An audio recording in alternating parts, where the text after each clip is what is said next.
Sige po, umagang kami na lang, pamamang pananampakan.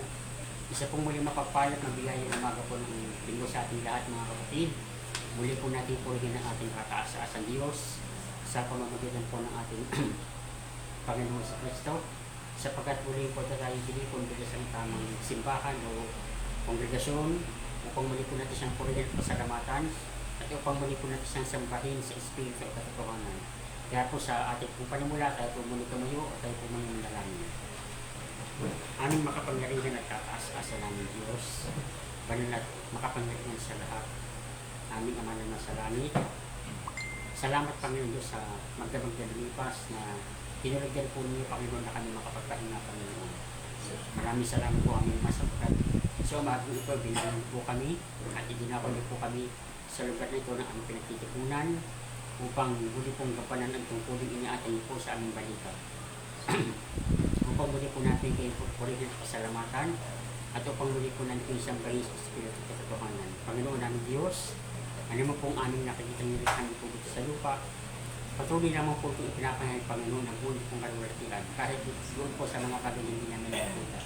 At hindi lamang po dito sa lupa na aming kinalalagyan Panginoon.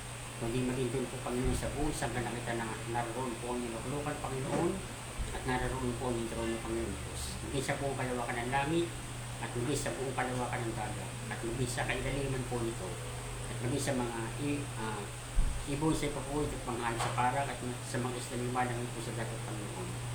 Maraming salamat aming Ama sa pagkatinulan din po ninyo ang lahat ng ito ay sa inyong mabuting kalooban.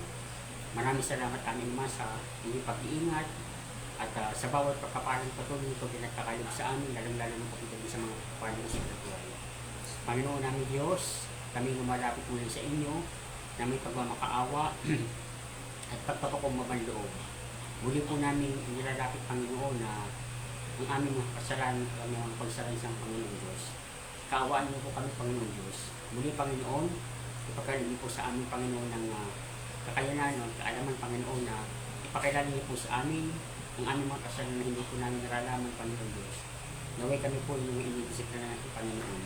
Ama, bigyan niyo rin po kami ng kakayanan na hindi lamang po kami magkaroon ng self-confession, kundi self-examination sa inyong harapan Panginoon at mga Panginoon, pinarahan din po namin hindi lamang po ang aming mga kasalanan, gayon din naman po ang aming mga kasamaan, lalong-lalo na po ang aming mga pagsalansang. Kaawaan niyo kami Panginoon, naway ipagkaloob niyo po sa amin ng inyong pong pagpapatawad Panginoon Diyos. Ama, naway tanggapin namin ito mula po sa kabuting ng inyong puso. Ama namin Diyos, aming pinag-pray Panginoon ng ito pa namin mga kapatid na naglalako ipapakita po dito, nag-iingatan niyo po sila, yung sila po ay mapayapa at ikasamparte po dito sa aming bahay na pinagtitipunan. Amin din idinadalangin ng iba pa namin mga kapatid na sa ibang mga simbahan na itinayo po niyo sa pamamagitan ng succession, naway bigyan niyo po sila ng kalayaan, ng matiwasay na gawa ng Panginoon, sa kanilang magampanan ang kanilang tungkulin sa inyo, na kanilang sambahin din, at purihin sa Espiritu at katotohanan ng Panginoon. Ama, nawa Panginoon, tulungan niyo po kami ng aming pagtitipunan ito, na maging ano lamang po sa Espiritu din po ang salaman. Naway, ingatan niyo po ang aming kapatid sa pasalaman sa kanyang pagsamantala pag-alis po dito sa aming bahay na pinagtitipunan, sa kanyang naging paglalakbay kanina, punta pong barangay Bacoor City Cavite upang mag-preach po ng inyong salita sa aming mga kapatid po doon Panginoon Diyos sa sobrang grace or that Baptist Church na nasa Molino. Naway pagkaroon niyo po siya ng karunungan sa kanyang po pagtuturo doon sa kanyang paghahayag po ng salita. At mga Panginoon, bigyan niyo po ng tenga at spiritual pandinig ang aming mga kapatid doon upang maintindihan po nila ang inyong salita. At yun din naman po Panginoon ang gagamitin niyo po mga ngaral sa amin, si Brother Timbo, nagpatuloy niyo po sa bigyan ng karunungan, ng kaalamang espiritual, sa paghayag po niyo ng salita sa amin. Nawa Panginoon, kalugan niyo po na bigyan niyo rin po kami ng espiritual na pandinig upang ito ating aming maintindihan at ang pagmuhi po ng Panginoon. At mamaya Panginoon, sa aming pagganap at pakikasala po namin sa inyong pong banal na hapunan, tulungan niyo po kami Panginoon na tanggapin namin Panginoon may isang pagpapala, hindi po sa sumpa ang mga itong aming tatanggapin. Ang tinapay na walang lipadura na nagsisilbing banal na katawan ng aming Panginoon sa Kristo na sinabayon sa Kristong Kalbaryo, isang ginamit po ng aming Ama upang kami po inyong ihiwalay mula sa kilabot na kapangyarihan ng kasalanan. At ang alak wala po sa kadasang ubas na nagsisilbing banal na dugo ng aming Panginoon sa Kristo na siyang tumulo sa krus ng Kalbaryo, na siyang ibinigay po ng aming Panginoon sa krus ng Kalbaryo, na siyang ginamit po ng aming Ama sa ipagpapatawad naman po ng aming mga kasalanan.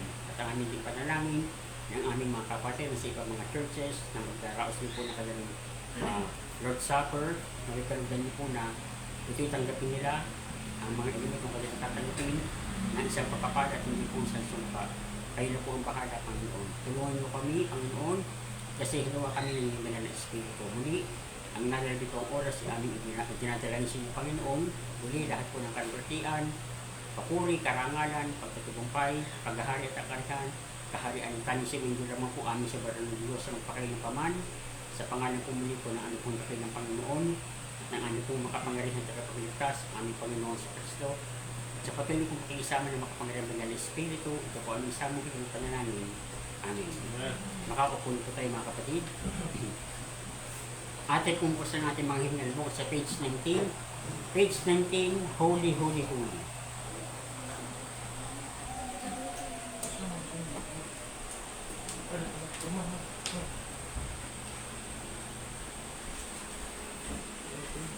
Page 19 po. 19. Holy, Holy, Holy.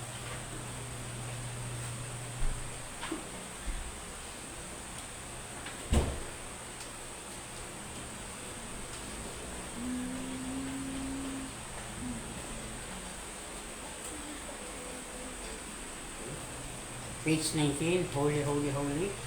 Holy, Holy, Holy, Lord God Almighty. Holy, Holy, Holy, sing. Holy, Holy, Holy, Lord God Almighty. Early in the morning, our song shall rise to thee.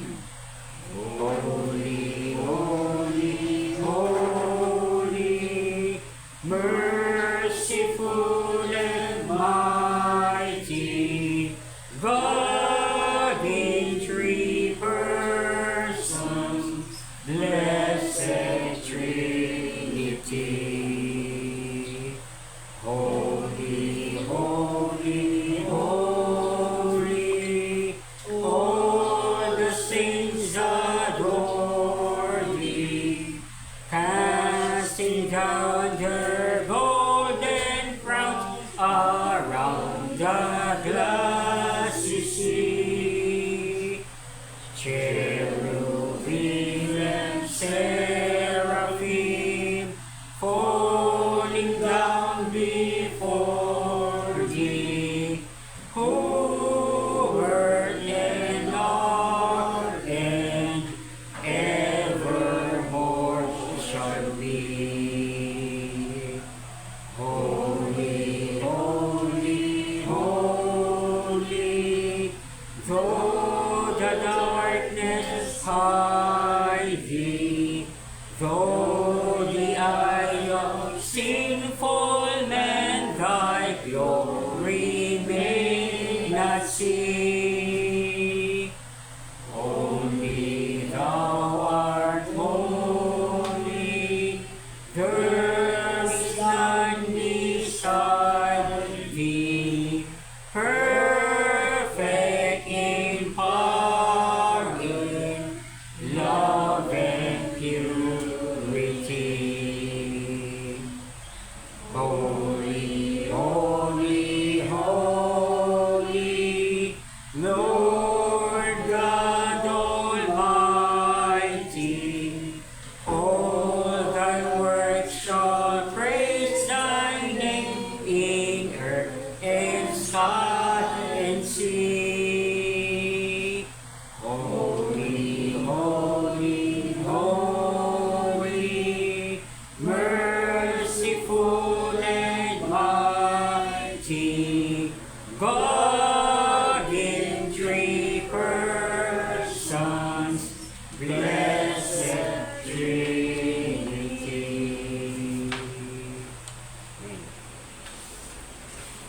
Tignan po natin sa page 149.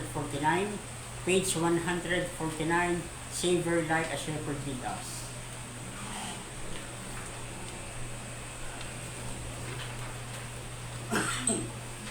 Savor like a shepherd did us.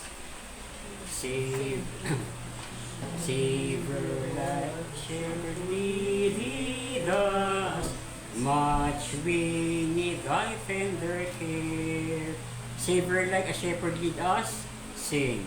Savior like a shepherd lead us, much we need thy tender care. In thy blessed pastures feed us, for our use thy folds prepare. Blessed Jesus, blessed Jesus, thou hast bought us thine we are. Blessed Jesus, blessed Jesus, thou hast bought us thine we are. We are thine till thou befriend us, be the guardian of our way. Keep thy flock from sin, defend us, seek us when we go astray. Blessed Jesus, blessed Jesus, hear us when we pray. Blessed Jesus, blessed Jesus, hear us when we pray. Thou hast promised to receive us, poor and sinful though we be. Thou hast mercy to relieve us, grace to cleanse and part to free.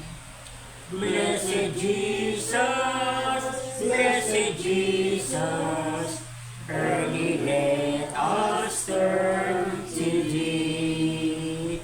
Blessed Jesus, blessed Jesus, early let us turn to thee.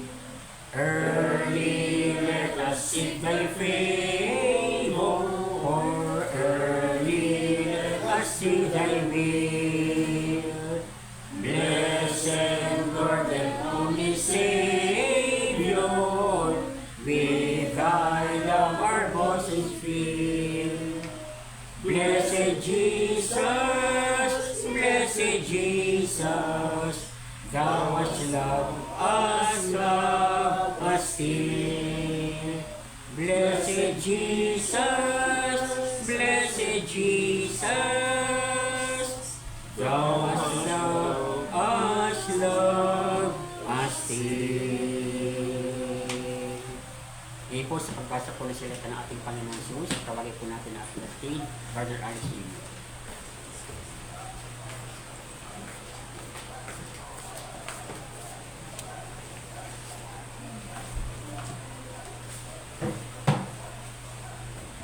Mga kapatid, basa po natin mga Bible sa Ecclesiastes chapter 10.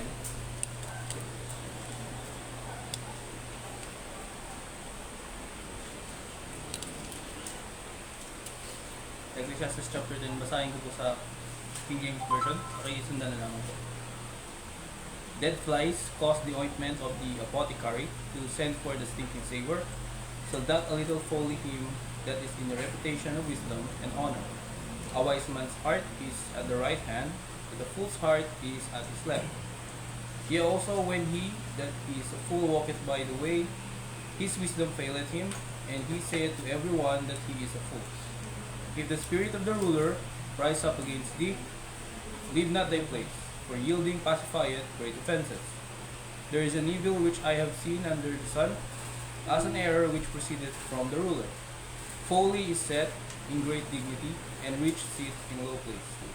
I have seen servants upon horses, and princes walking as servants upon the earth. He that diggeth a pit shall fall into it, and whoso breaketh an hedge, a serpent shall bite him. Whoso removeth stone shall be hurt therewith, and he that cleaveth wood shall be endangered thereby. If the iron be blunt, and he do not whet the edge, then must he put to more strength. But wisdom is profitable to the rest. Surely the serpent will bite without enchantment, and the babbler is no better. The words of a wise man's mouth are gracious, but the lips of a fool will swallow up himself. The beginning of the words of his mouth is foolishness, and the end of his talk is mischievous madness. A fool also is full of words. A man cannot tell what shall be, and what shall be after him. Who can tell him? The labor of the foolish weareth every one of them, because he knoweth not how to go to the city. Woe to thee, O land, when thy king is a child, and thy princes eat in the morning. Blessed art thou, O land, when thy king is the son of the nobles, and thy princes eat in due season, for strength and not for drunkenness. By much slothfulness the building decayeth, and through idleness of the hands the house droppeth through. A feast is made for laughter, and wine maketh merry, but money answereth all things. The last verse, curse not the king, no not in thy thought, and curse not the rich in thy bedchamber, for a bird of the air shall carry the voice, and that which hath wings shall tell the matter.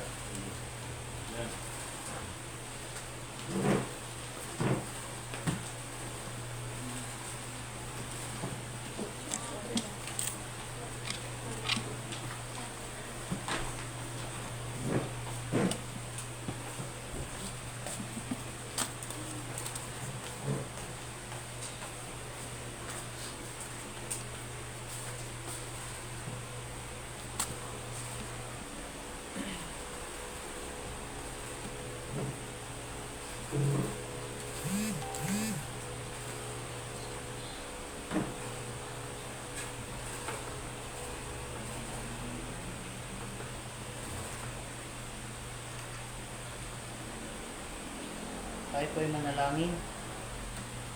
Panalangin ng paghahandog at pasasalamat. Purihin ka, O Panginoon, na Diyos ng Israel magpakailan kailanman. Iyo, O Panginoon, ang kadakilaan, at ang kapangyarihan, at ang kaluwalhatian, at ang pagtatagumpay, at ang karangalan. Sapagkat lahat na nangasa langit at nangasa lupa ay iyo. Iyo ang kaharian, O Panginoon, at ikaw ay nataas na pangulo sa lahat. Ang mga kayamanan at gayon din ang karangalan ay nangagmumula sa iyo. At ikaw ang nagpupuno sa lahat. At nasa iyong kamay ang kapangyarihan at kalakasan. At nasa iyong kamay ang pagpapadakila at pagpapalakas sa lahat. Kaya't ngayon, aming Diyos, kami ay napasasalamat sa iyo. At aming pinupuri ang iyong maluwalhating pangalan. Ngunit sino ba kami na kusang makapaghandog sa ganitong paraan? Lahat ng bagay ay nagmula sa inyo at ibinabalik lamang namin sa inyo ang ibinigay niyo sa amin. Sapagkat kami ay mga dayuhan at manlalakbay sa harap mo. Gaya ng lahat ng aming mga ninuno, ang aming mga araw sa lupa ay gaya ng anino at hindi magtatagal. O Panginoon naming Diyos, lahat ng kasaganaang ito na inihandog namin ay nagmumula sa iyong mga kamay, pagkat lahat ng bagay ay sa inyo. Alam namin, aming Diyos, na inyong sinisiyasat ang puso, at nalulugod kayo sa katapatan. Sa katuwiran ng aming mga puso ay kusang loob, at walang pag-iimbot na inihandog namin ang lahat ng bagay na ito. At lubos kaming nagagalak sa kusang loob na paghahandog na ito ng inyong mga anak. O Panginoon, Diyos ni Abraham, Isaac at Israel, ang pagnanasa nawang ito ay panatilihin ninyo sa puso naming lahat at manatili nawa kaming tapat sa inyo. Amen. Hango mula sa unang Kronika, Kabanata 29, talatang 10 hanggang 18.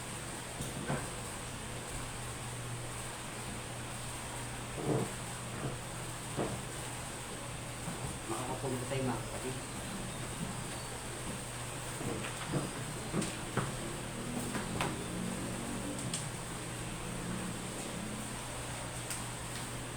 Sa ating pong huling awitin, muli po natin buksan ang ating mga hinilal book sa page 163, page 163, Blessed Assurance.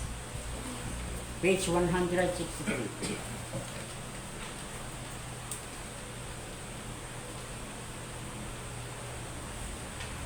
Blessed Assurance, Blessed Assurance, Jesus is mine. Oh, what a foretaste of glory divine. Blessed Assurance, sing. Blessed Assurance, Jesus is mine. Oh, what a foretaste of glory divine. Heir of salvation, purchase of God, born of His Spirit, washed in His blood.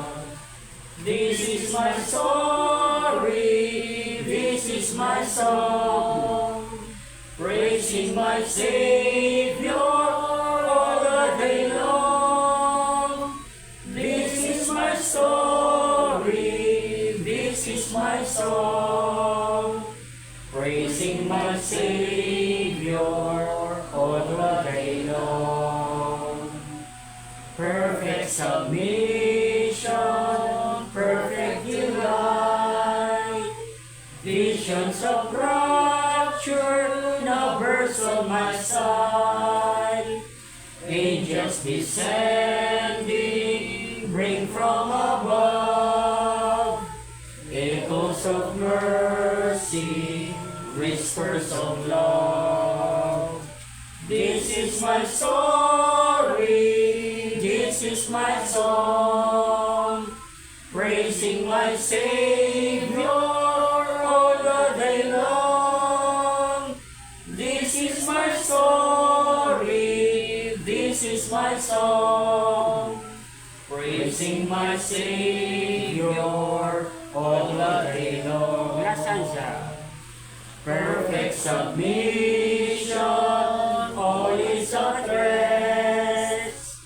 I in my Savior am happy and blessed, watching and waiting, looking above, filled with His goodness, lost in His love.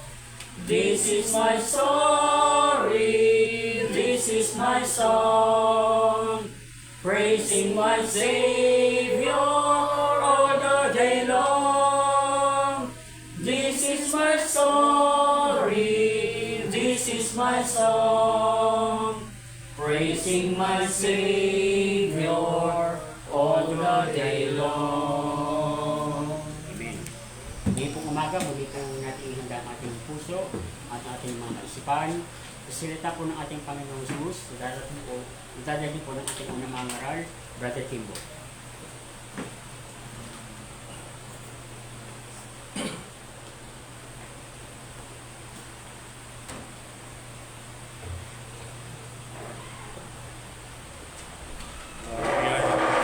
Umaga po sa inyong lahat mga kapatid.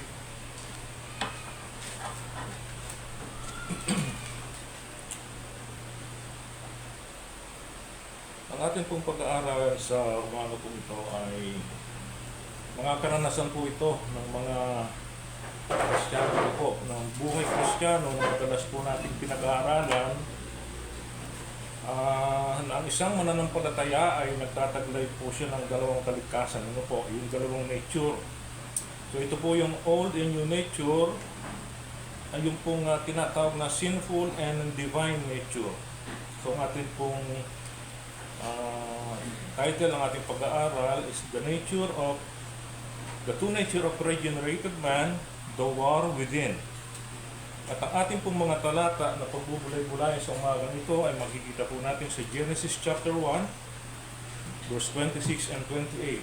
Pinanyayahan ko pong tumayo pong bawat isa bilang ang pagbigay galang po sa pagbasa ng salita ng Diyos. Akin pong babasahin sa wikang Ingles, King James Version.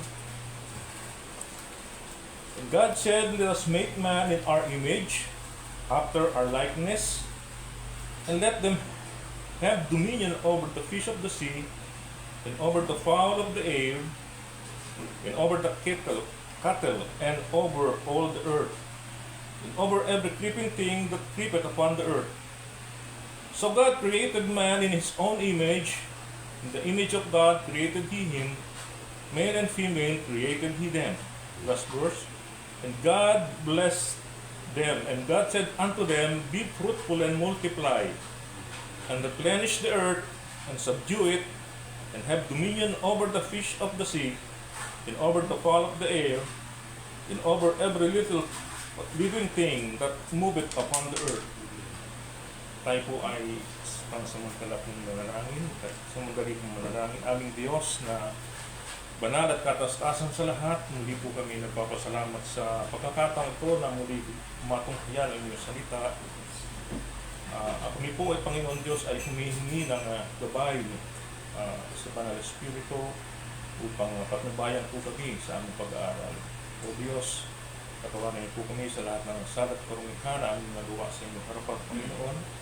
Kailangan po namin na maging karapat-dapat po kami sa umagang ito na tumuhay po. Alamin ang inyong mensahe sa amin sa umaga pong ito, Panginoon.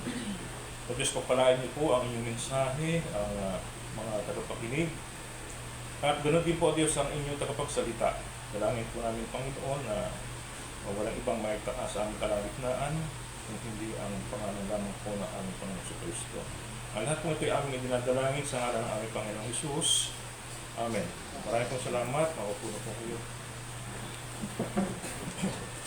Ang isa pong tao na hindi pa ipinanganganak na muli, hindi pa nabuborn again sa spirit, ay nagtataglay po siya ng dalawang klase ng kalikasan. Ito po hindi pa naipanganak na muli, meron po siyang old and sinful nature. Ano po?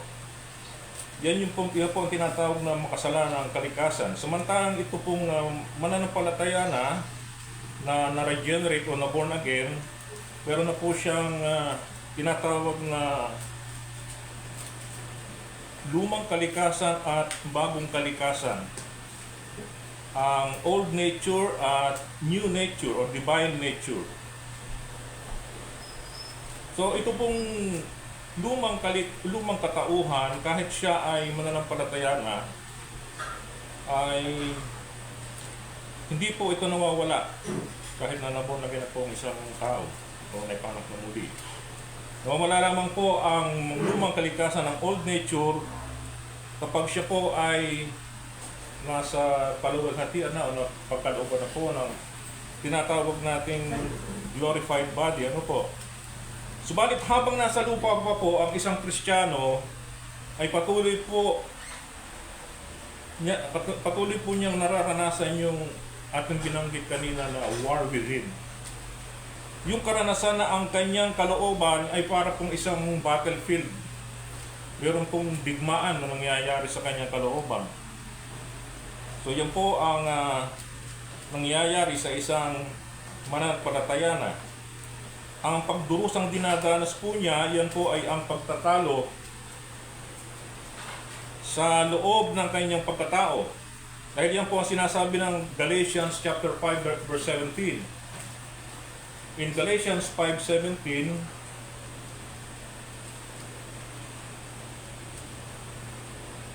"For the flesh lusteth against the spirit, and the spirit against the flesh.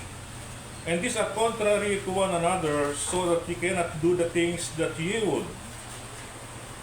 Sa Tagalog po, sapagkat ang laman ay nagnanasa ng laban sa espiritu, at ang espiritu ay laban sa laman, sapagkat ang mga ito ay nakakalaban upang huwag niyong gawin ang mga bagay na inyong ibigin. Makita po, maliwanag po, nakita po natin na talagang merong nangyayaring paglalaban po sa pagkatao ng isang bagong convert o na isang mananampalataya. unang punto po na ating titingnan dito sa teksto na ating pong binasa, that God created man in His own image. Na ang tao po ay nilikhang banal, matuwid. Nilikha po ng Diyos si Adam and Eve na ayon sa larawan ng Diyos. God created man in His own image. Ano po ba ang ibig sabihin itong larawan o image po ng Diyos? Ang Diyos po ay meron po ba siyang larawan? May makikita po ba tayong physical na anyo sa larawan ng Diyos? Sa mga sa mga hindi mananampalataya, meron talagang makikita dahil ang kanilang Diyos ay nasa larawan. Makikita po natin na nakabitin pa nga yung kanilang sinasampang Diyos, mga ribulto. Pero sa mga mananampalataya na, ay hindi po ganyan ang ating Diyos. Sapagkat maliwanag po ang sinasabi ng John 4:24, that God is Spirit. So ang Espiritu po ay wala po siyang anyo.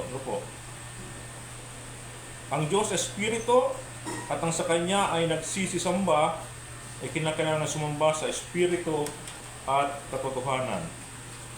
Kung gano'n, ay ano po bang klaseng larawan itong tinutukoy sa Genesis chapter 1 verse 26 and 28? Ang sinabi doon, let us make man in our own image, so God created man in His own image. Hindi po ito nangangahulugan ng physical na inyo, kundi ito po ay kung hindi ang tao po ay nilalang na may anyo ng kabanalan. Yun pong taglay niyang kabanalan, yung kabanalan ng Diyos. May katwiran, may righteousness, at may tunay na kaalaman patungkol sa Diyos. At may malapit na ugnayan bilang creator at creation. Noon po kasi ang unang nilalang na tao ay meron po silang kakayahan na sumunod sa Diyos. Yung mga katangian ng Diyos, ito po yung tinutukoy na image o yung imahe, likeness ng Diyos. Yan po yung katangian na kung saan ang tao po ay nilikha. So kapag sinabi pong image o larawan, ito po ay nangangahulugan na ang tao ay siyang kinatawan po ng Diyos sa lupa. Ginawa po ang tao ayon sa wangis o likeness ng Diyos na maging tagapamahala at nagtataglay po ng ito po yung mga katangian ng Diyos, yung katarungan, pag-ibig, pagkamalikhain. So we are created po katulad ng Diyos na meron po yung creativeness na tinatawag, pagkamalikhain. Napakapalad po ng tao dahil tayo po nilikha ng Diyos na mas mataas ang uri kaysa sa mga hayop. At sa lahat ng kanyang mga nilikha sa lupa. Kaya nga, matapos pong lalangin ng Diyos ang tao, ay kanyang sinabi, it was good. It was very good. So sa lahat po ng mga nilalang ng Diyos, it was good and very good lamang po ang kanya sinabi. Wala pong nilikha ang Diyos na pangit. Meron bang sinabi ang Diyos na it's not good? Yan po ay nung dalangin niya si Adam. Sa Genesis chapter 1 o sa Genesis chapter 2 verse 18, sabi po ng Diyos, it's not good for a man to be alone. So maliban dyan, ang lahat po ng komento ng Diyos sa lahat ng kanyang mga nilikha ay it was good and very good. Ang original na design po ng Diyos sa Genesis chapter 1 ay hindi po kasama yung kapangitan, yung mga nangyayari sa mundo ngayon. Wala po siyang nilikha na hindi po niya nagustuhan. Ibig sabihin po, wala siyang pangit o hindi maganda sa kanyang mga ginawa. Kaya nga po hindi natin masisisi ang Diyos sa mga nangyayari sa atin ngayon, sa ating kapaligiran, sa buong mundo, sa ating bansa. Hindi po natin masisisi ang Diyos kung itong mga namumuno sa atin ay mga tiwali sa ating gobyerno, sapagkat tao din naman po ang naglulok sa kanila. Hindi po natin masisisi ang Diyos kung may kahirapan man, may kagutom, digmaan, karahasan. Yan po yung mga, lahat po yan po yung mga pangit na pangyayari na nagbibigay ng kahirapan sa tao. So masisisi po ba natin ang Diyos kung ang mga bagay pong yan ay umiiral sa ating panahon? Eh wala naman pong nilikha ang Diyos na hindi po maganda. So ang dinadanas po natin kahirapan mga kapatid, sakit man yan na malulubha, kamatayan, at yung kalungkutan po na ating nararamdaman o dinadanas kapag kami nawala po sa ating mga mahal sa buhay. Kapag tayo namatayan, talagang napakalungkot. Ano po? Hindi po yan ang design ng Diyos na magkaroon po ng mga ganyang pangit na karanasan ng kanyang mga nilikha. Sapagkat hindi po yan ang design ng Diyos sa Genesis chapter 1. So nangyari lamang po ang lahat ng yan, na kalungkutan na yan, dahil po sa pagpasok ng kasalanan at pagsuway ng tao. Kaya nagkaroon po ng mga ganyan mga pangit na pangyayari. So we are created in the image of God. We are created in the image and likeness of God. Ibig po sabihin na yung imahe at wangis ng Diyos na pagiging creative. Ano po? Meron po tayong knowledge and creativity because of God created us. And we are created to take dominion at mamahala po at mamuno sa ibang nilikha. Hindi lamang po tayo nilikha ng Diyos ayon sa kanyang wangis at larawan, kung hindi nilikha din po niya tayo na maging managers. Ano po? Ano po bang ibig sabihin ng managers? God created human to be His managers. Napakahalaga po nito mga kapatid dahil minsan ay inaakala po natin na tayo po ang owner. Ano po? Tayo ang may-ari ng lahat ng ating tinatangkilik. Ang totoo po niya mga kapatid ay nag-iilusyon lamang po tayo. Yun lamang po ang ating akala. Na tayo ang may-ari ng lahat ng bagay. Meron kang magandang bahay, malaking bahay, mga sasakyan. Meron kang mga ari-arian, lupain, marami kang pera. So nag-iilusyon lamang po tayo na tayo ang siyang may-ari ng mga bagay na mayroon po tayo. Inaakala lamang po natin yan sapagkat ang katotohanan ay ginawa lamang po talaga tayong manager. O ginawa lang po tayong tagapamahala ng Diyos. At yan po ang ating pong nabasa kanina sa Genesis chapter 1 verse 28 na ginawa ang taong tagapamahala ng lahat ng manilikha dito sa daigdig. So kung atin po itong i-apply sa panahon natin po ngayon, kung ano po yung meron dito, kung anong meron tayo, ay ginawa po tayong tagapamahala. Ano po?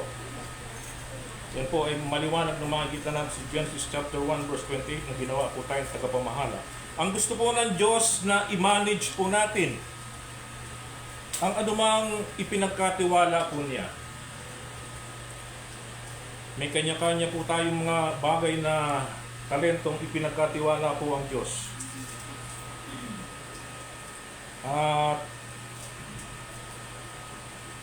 ang gusto po ng Diyos sa atin ay ating pong pagbutihan ang pangangalaga ng mga bagay na ipinagkatiwala po sa atin. Ano po ba yung mga bagay na sa ngayon, ano po ba yung mga bagay na ipinagkatiwala sa atin? Ang ating pong pamilya. Ano po? Ang ating mga anak. Ang gusto po ng Diyos ay mapalaki po natin ang ating mga anak na lumaki sila ng tama, may takot sa Diyos. Ang atin pong mga mahal sa buhay na wala pa po sa ating Panginoon. Ang gusto po ng Diyos na patuloy po natin silang ipanalangin at bahaginan ng salita ng Diyos. At ipanalangin na sila ay kahabagan ng ating Panginoon. At sila'y pagkalooban ng kaligtasan. Yun pong ating mga trabaho ngayon. Ano po? Ito po ay ipinagkatiwala din sa atin ng Diyos. Yung mga trabaho natin, yung mga salapi na kinikita po natin. Ipinagkatiwala po sa atin ng Diyos yan. Yun po bang mga salapi na o kung ano mang meron tayo, yan po ba ay masasabi natin sa atin? Sa atin talaga yan. Maliwanag po ang sinasabi ng 1 Corinthians chapter 4 verse 7. 1 Corinthians 4 verse 7, sapagkat anong meron tayo na hindi natin tinanggap. Sa makatuwid, kung may mga bagay tayong tinanggap at ibinigay po sa atin, tayo po ba ang may-ari? O katiwala lamang po tayo? Kaya nga po dadating tayo sa tanong na napaparangalan po ba natin ang ating Diyos? Na siyang may-ari ng lahat ng ating tinatangkilik sa pamamagitan ng paghandog po natin ng ating mga tithes and offerings. Mga handog na nakapagbibigay po ng kaluguran, ng kasiyahan sa ating Diyos sapagkat bukal naman po sa puso natin ang ating pagbibigay. Ang tanong po kasi ay hindi yung nagbigay na po ba tayo sa Panginoon? Kung hindi, ang tamang tanong, isinuli mo na ba ang para sa Panginoon? Yan po ang katotohanan ng mga kapatid. Paliwanag po ang sinabi sa atin ng 1 Corinthians 4:7 na anong meron tayo na hindi po natin tinanggap. So napakaganda po ng plano ng Diyos nang likhain po niya ang tao. Kaya sinabi niya, it was good. May kakayahang magmahal at sumunod po sa Kanya. Ito pong mga unang nilikha. Bago sila nagkasala, sila ay matuwid sa harap ng Diyos. Subalit, nasira po yung larawan o yung imahe ng Diyos na taglay ng tao. Yan po ay nang-dahil sa kasalanan at pagsuway. Nasira po yung moral at imahe ng Diyos sa tao dahil naging alipin na po ang tao ng kasalanan. At yung kanilang relasyon bilang nilikha ng ating Diyos. Yung relasyon ng Creator at creation. Nasira po yan. Dahil naging alipin na po ang tao ng kasalanan, kung kaya't lahat ng isinisilang ay taglay na ang kalikasang makasalanan. So hindi po likas sa tao ang paggawa po ng mabuti matapos na pumasok ang kasalanan sa sanlibutan. Hindi na po likas sa tao ang gumawa ng mabuti. Mabuti at matuwid, hindi na po ito likas sa tao.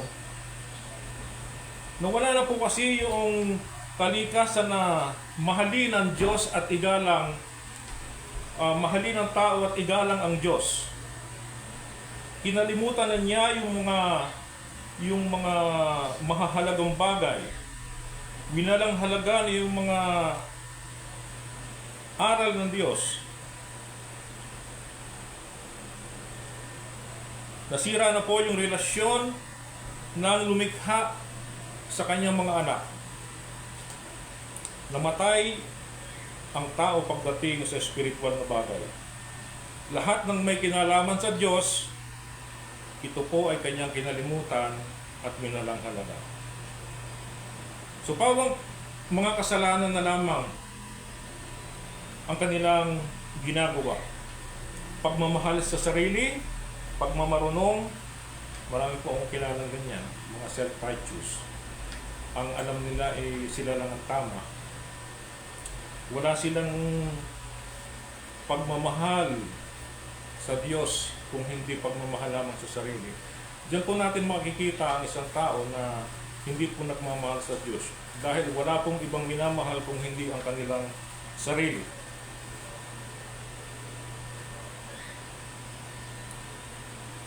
Sa halip na pagbibigay ng luwalhati sa Diyos ang kanilang ginagawa, ay puro pagtataas po sa kanilang sarili. Kaya naman kahit si Haring David ay bukang bibig niya po na sa kasalanan ay siya ay pinaglihim. Makita po natin yan sa Psalms 51 verse 5. Ang sabi po ni Haring David, narito ako'y inanyuan sa kasamaan at sa kasalanan ay ipinaglihi ako ng aking ina. Ganun din naman po si Apostle Paul na nagsasabi sa Ephesians 2:1 nang kayo'y patay dahil sa inyong mga pagsalangsang at mga kasalanan. Kaya nga po, paano nga pong nasira ang kasalanan? Paano nasira ng kasalanan ang imahe at ang likeness o wangis ng Diyos? Kung paano sinira nito ay ganun din namang ni-restore ng regeneration, nung kapanganakang muli ang nasirang imahe ng Diyos sa tao. Na kung dahil sa kasalanan ay namatay at nahiwalay ang tao sa Diyos, ay isa lamang pong paraan ang kinakailangang gawin para maibalik ang dating relasyon na yan. Kinakailangan pong ipanganak ng muli ang tao. Kinakailangan po siyang ipanganak ng muli ng banal na Espiritu upang mabuksan ang kanyang paningin. Ang sabi po ng ating Panginoon Kristo, katotohanan ang sinasabi ko sa inyo, maliban ang tao ipanganak na muli, ay hindi siya makakakita ng kaharian ng Diyos. Kayo po mga kapatid, nakita niyo na po ba ang kaharian ng Diyos? Sino po dito na nakakita ng kaharian ng Diyos? Ay kung hindi niyo pa po nakikita ang kaharian ng Diyos, questionable po ang inyong kapanganakan muli. So maliwanag po sinabi ng ating Panginoon sa Kristo, maliban ng isang tao ipanganak na muli, ay hindi niya makikita ang kaharian ng Diyos. So kinakailangan ay nakita niyo na po. Paano niyo po makikita ang kaharian ng Diyos? Ang Espiritu po, ang banal na Espiritu, ang siya magpapakita po niya. Sa paano pong paraan para makita natin ang kaharian ng Diyos? Sa pamamagitan po ng pag-aaral ng salita ng Diyos. Ano po? Maliwanag na tinuturo po ng banal na Espiritu sa kanyang salita kung ano po ang ibig sabihin ng kaharian ng Diyos. Regeneration, restore the image of God. Ito po yung rebirth, yung regeneration. Ito po yung tinatawag nating born again. So hindi lamang po ito pagbabago ng ugali, kung hindi ito po ay paglikha ng panibagong buhay na katulad po ang sinasabi ng 2 Corinthians 5:17. Therefore, if anyone be in Christ, he is a new creature. All things are passed away. Behold, all things become new. So kung ikaw ay ipinanganak ng muli ng Espiritu, ibig sabihin po niyan ay nasa kay Kristo ka na. Pero, Kim, paano ko pong malalaman o paano kong malalaman na ako nga ipinanganak ng muli? Meron pong kasi mga ganyang katanungan.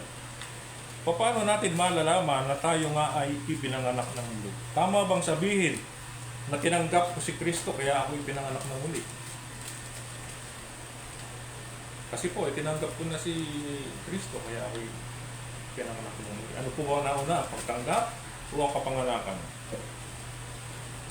So para sa akin pong pagkaunawa, tama lang po nasabihin natin na nakatitiyak tayo ng kapanganakang muli sapagkat tinanggap po natin ang ating Panginoon sa Kristo. Ang pagtanggap po kay Kristo ay bunga ng ating kapanganakang muli. Katulad po ito ng Ezekiel 36:27. Sa Ezekiel 36:26 and 27, maliwanag po dito na binigyan ng bagong puso at spirit. A new heart also will I give you, and a new spirit will I put within you. Kapag ka ang isang tao ipinanganak na muli, na-regenerate, pagkakaluban po siya ng bagong puso at bagong espiritu upang magkaroon po siya ng kakayahang magsisi, sumampalataya sa ginawa ng Panginoong Kristo para iligtas siya mula sa kanyang kasalanan. Dahil sa kapanganakang muli, natanggap niya ang Panginoong Jesus. Ang tanong po, kung na-born again ka na, nawala na ba yung old nature? Nawala na ba yung lumang kalikasan natin? Yung dating Brad Resty, yung dating Kevin, nawala na ba yun? Noong na-born again, nung dumating ang bagong kalikasan, nung dumating yung bagong Kervin, dumating yung bagong Resty, nawala na po ba yung lumang kalikasan?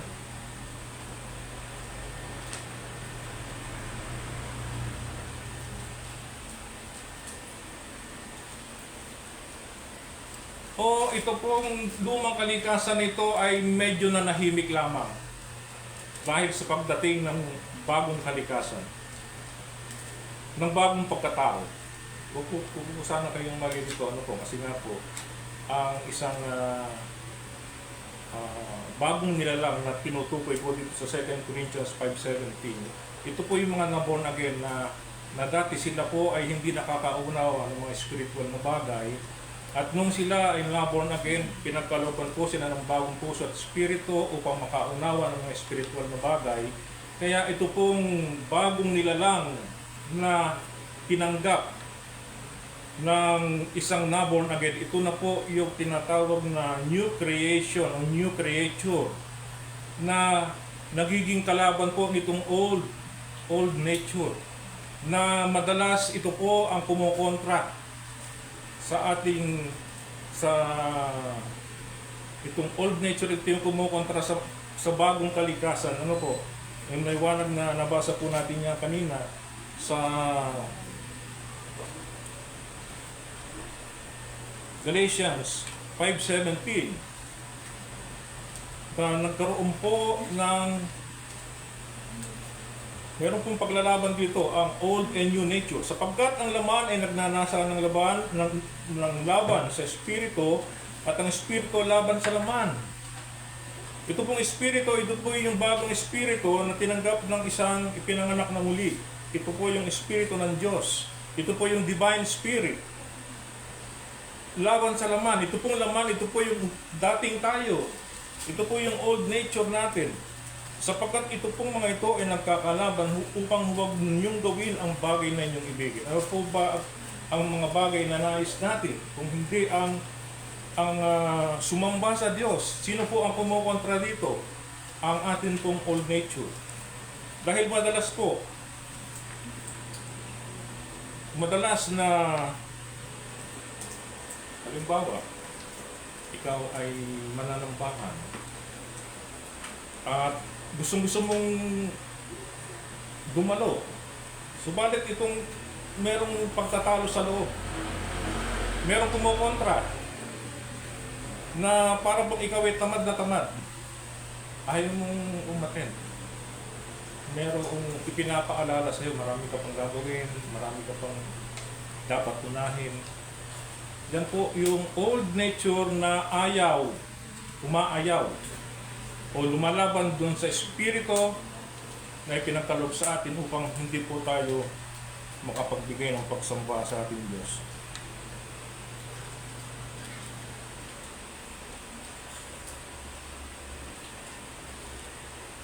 So ang pagtanggap po natin sa ating Panginoong Kristo, yan po ay bunga ng kapanganakan muli. nung na-born again po tayo, nawala na po, o nawala yung ating, yung puro kasalanan na lamang ang ating gustong gawin. Dahil nagkaroon po ng bagong nilalang na nabudyok po sa atin ng mga bagay na kinakailangan po natin gawin patungkol po sa Diyos. Ano po? So katulad po yan ang nangyari kay Apostle Paul na dumadaing sa Panginoon. Ang sabi po niya sa Romans chapter 7 verse 24, "Kaawa-awang tao ako, sino ang magliligtas sa akin mula sa katawang ito ng kamatayan?" Born again na po ba si Apostle Paul dito o hindi pa? Dahil dumadaing na po siya ng hirap dahil sa kasalanang nananatili sa kanyang pagkatao. Sapagkat nung hindi pa po nako-convert si Apostle Paul, siya po ay si Saul, ay malaya po niyang ginagawa yung pag-uusig sa mga Kristiyano. Makikita po natin yan sa Acts chapter 26. Acts chapter 26,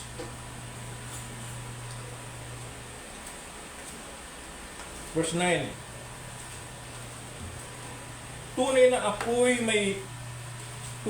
may nag-isip na dapat akong gumawa ng maraming mga bagay laban sa pangalan ng Panginoong Hesus na taga Nazaret. At ginawa ko rin ito sa Jerusalem. At kinulong ko sa bilangguan ang marami sa mga banal, pagkatanggap ko ng kapamahalaan sa mga pangulong saserdote. At nang sila'y ipinapapatay, ay ibinibigay ko ang aking pagsang-ayon laban sa kanila. At madalas na pagpaparusa ko sa kanila sa lahat ng mga sinagoga, ay pinipilit ko silang magsipamusong. At sa totoo, pagkagalit ko sa kanila, sila'y pinabuusi ko hanggang sa mga bayan ng ibang bayan. Ganyan po kasama si Apostle Paul na dating Saul noong hindi pa siya nako-convert. So bakit ngayon ay dumadaing po si Apostle Paul dito sa Romans 7:24? Sino po ang dumadaing dito? Yung po bang bagong kalikasan o yung yung lumang kalikasan o yung bagong kalikasan ni Paul? Ang dumatay po dito ay yung lumang pagkatao niya na sanay na at nasisiyahan sa paggawa po ng kasalanan. Dumadaing yung bagong pagkatao sapagkat ang pag-iyak po laban sa kasalanan ay patunay lamang po yan na ito ay napunahin na.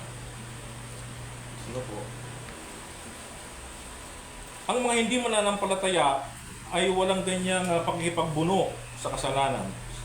Sapagkat nature na po nila yung paggawa ng kasalanan at nasisiyahan po sila dyan. Tulad ni Saul na bago po siya naging Pablo. Kapag na-regenerate na po ang isang tao, ay ganito po ang mangyayari. The believer now possess two principles at war. Ang mananampalataya po ay magtataglay na ngayon ng dalawang prinsipyo na naglalaban.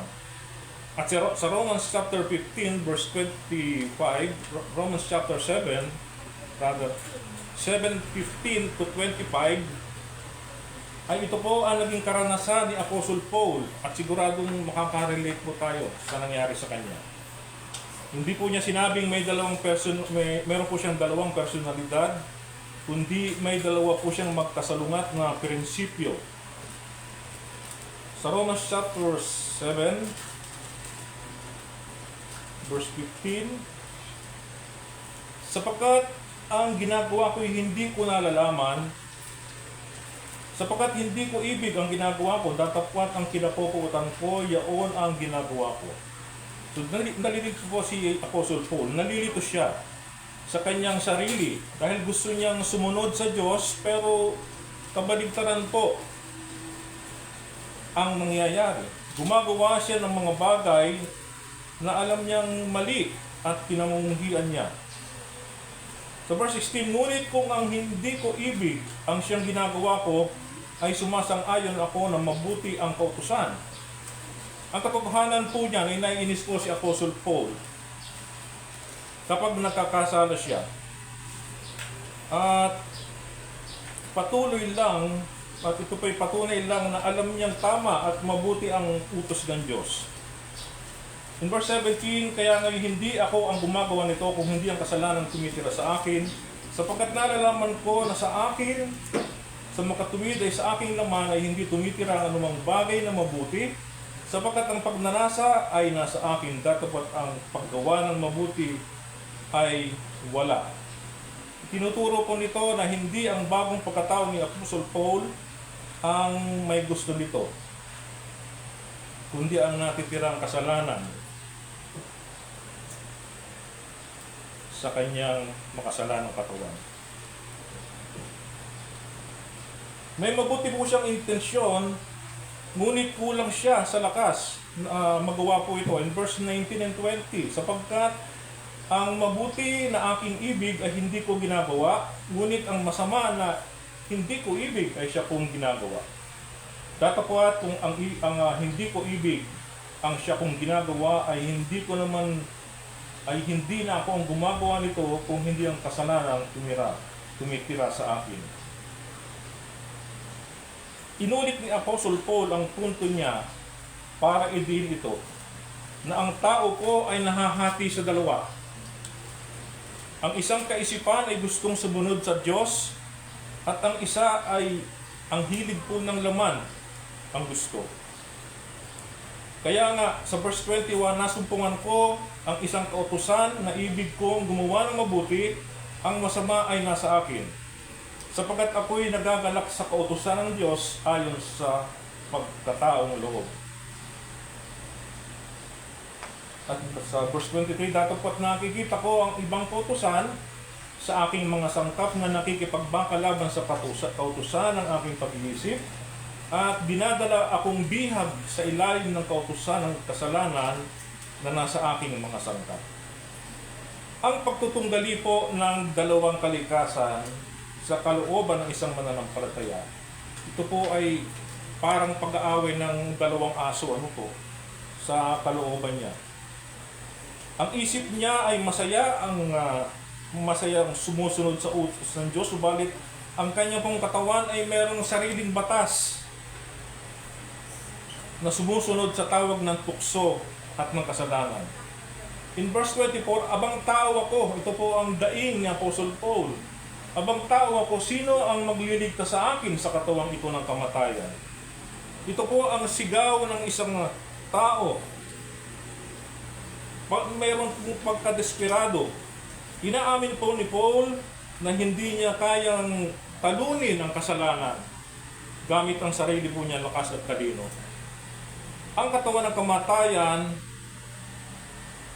kamatayan ang siyang tumutukoy sa kanyang pisikal na kalikasan, na madaling matukso at humahantong sa kamatayan kung walang tutulong sa kanya.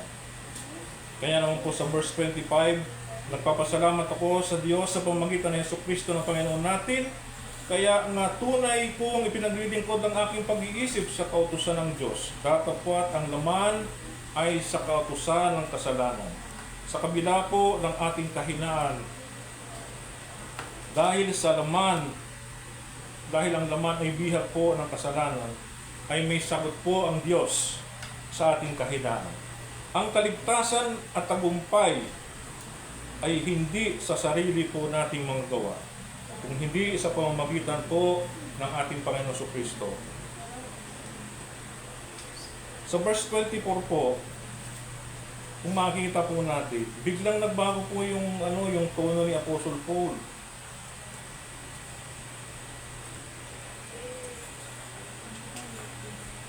Ang sagot sa tanong na sino ang magliligtas, kasi meron po siyang tanong. Abang tao, sino ang magliligtas sa akin sa katawan nitong kamatayan? Maliwanag po ang sagot sa verse 25, na ang sagot ay si Jesucristo na namatay at muling nabuhay. Si Kristo po ang bumali sa kapangyarihan ng kasalanan.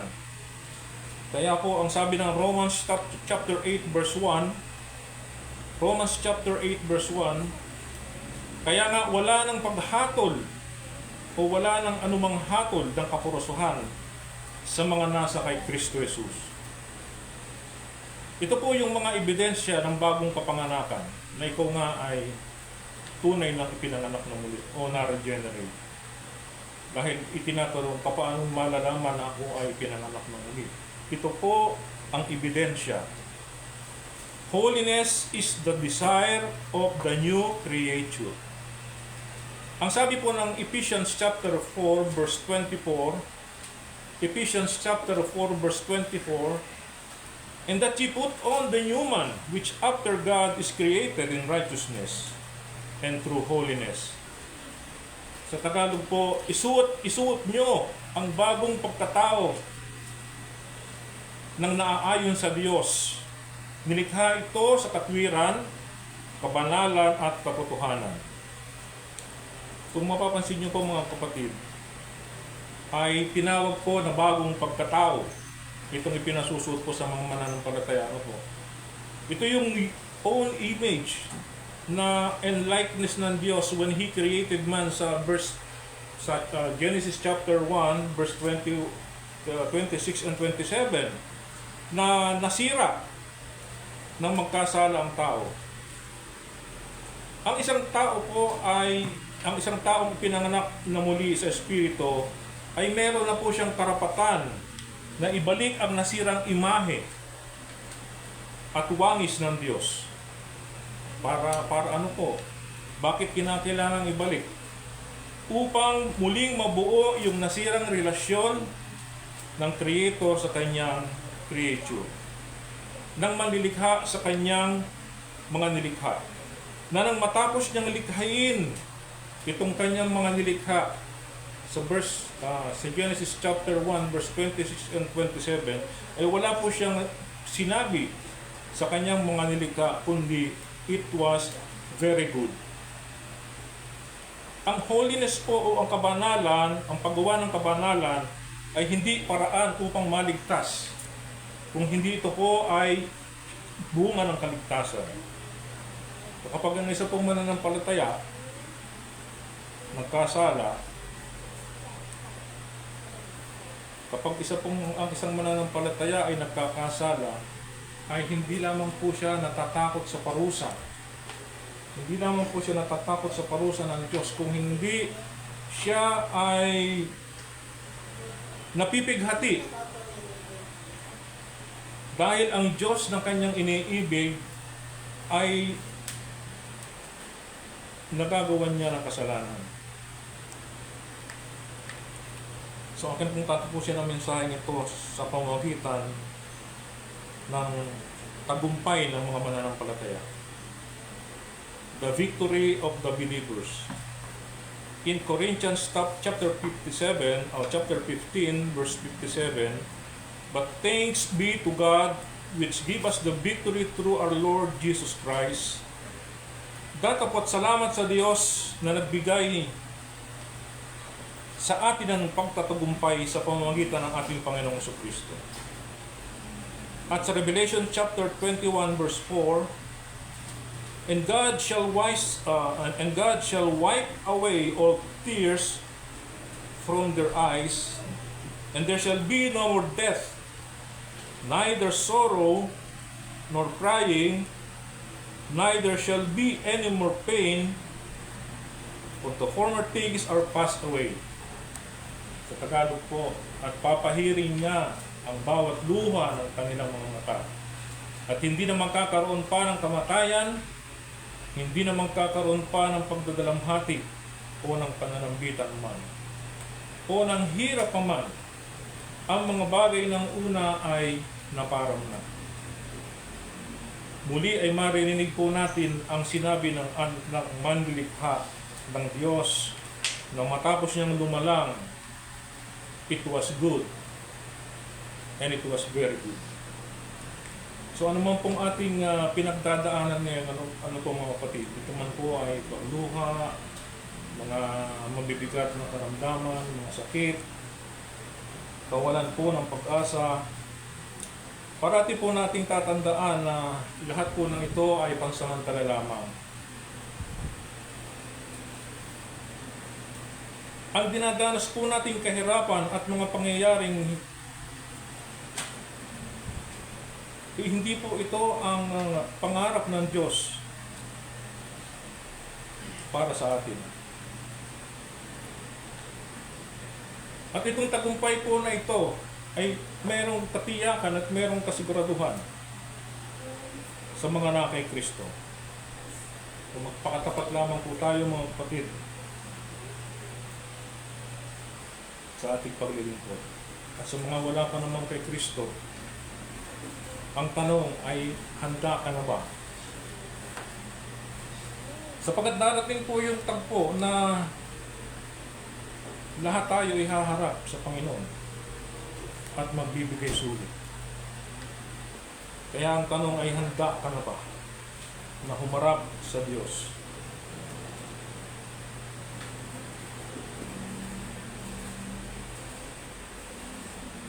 Tandaan po natin, mga kapatid, na ang Panginoon ay tapat sa kanyang mga pangako. At muli, darating ang araw na maririnig po natin na kanyang sasabihin sa kanyang mga nilikha, sa kanyang mga anak, "It is good and very good." Pagpalain nawa ng Diyos ang mensahe nito sa ating mga puso, mga kapatid. Tayo po'y tumayo lahat, tayo po'y manalangin.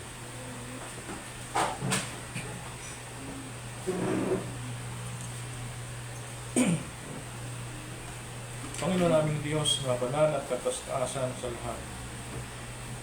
Muli kami, Panginoon Diyos, ay nagpapasalamat po. Sapagkat napakapalad po namin na nakabilang kami sa iyong mga anak. Napakapalad po namin, O Diyos, dahil isa kami sa pinag-alaya ng buhay ng aming Panginoong Jesucristo upang magkaroon ng kaligtasan. Salamat sa bagong puso at bagong espiritu na inyong ipinagkaloob sa inyong mga anak upang magawa namin ang mga bagay na hindi kayang gawin nang wala pang bagong espiritu na nasa Kanya. Maraming salamat po, Panginoon, sapagkat tunay na ito po ay tapat sa inyong mga anak. Salamat po, Panginoon, sapagkat hindi niyo po pinababayaan o hindi po kayo nagpapabaya. Parating ang inyong biyaya sa amin ay sapat, Panginoon. Hindi man po ito sobra, ay hindi naman po ito kulang. Maraming salamat, O Diyos, sapagkat patuloy na inaalin niyo po kami ng inyong salita. Maraming salamat po sa inyong mga salita na nagpapalakas po sa amin, Panginoon, na kami ay magpatuloy at patuloy naming labanan ang lumang kalikasan na nasa amin, Panginoon. Na huwag pong padaig ang aming espiritu na siya nagpapatotoo na kami ay mga anak ng Diyos. Tulungan niyo po ang bawat isa na nandito, Panginoon, mga kapatiran po namin na nagsasapol po, Panginoon Diyos, sa maluluhang karamdaman. Aming ginadalangin, Panginoon Diyos, na inyong aadin po silang kahabagan, Panginoon. Mga kapatiran po namin na nasa banig po ng paghihirap at karamdaman. Sila Sister Marlene, Jubel, sila Nestor, God Resty, katanagan po ng bahay. At lahat po kami dito na meron pong mga karamdam, mga iniinda. Dinadalangin po namin ang Panginoon. Nawa ay kalugdan niyo po, Panginoon Diyos, na pangkalooban kami ng kagalingan, Panginoon. Kagalingan na nanggagaling po sa mga pangyarihan kami ng aming Panginoon sa Kristo, Diyos. Tulungan niyo po ang bawat isa Salamat o Diyos sa pagkakataong ito na kami po'y nakapanambahan. Maraming salamat sa inyong salita. Dalangin po namin na ito po ay huwag mawala sa aming isip, Panginoon. Dinadalangin din po namin, Panginoon Diyos, ang aming pananambahan ngayong hapon. Tulungan niyo po ang bawat isa na makarating muli at magkasama-sama po kami sa na iba namin mga kapatirang Panginoon na makasama po namin sila mamayang hapon at patuloy na kami ay sama-sama. Dalangin po namin sa oras na ito, sa aming paghiwa-hiwalay, ang itong patuloy na pag-iingat. Nung makadating po kami sa aming kasamantalang tirahan na nagkayusan po at po ang pinakamataas ng pagpuri. Gusto, ito po ang aming dalangin. Amen. Awitin po natin ang doxology.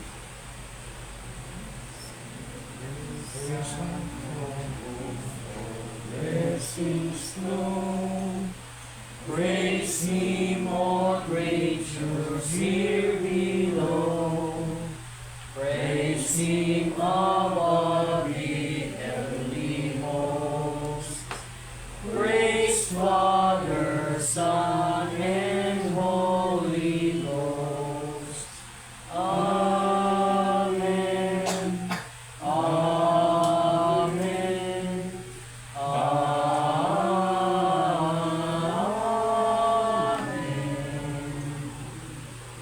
Magandang tanghali po at tapos na po ang ating narumban.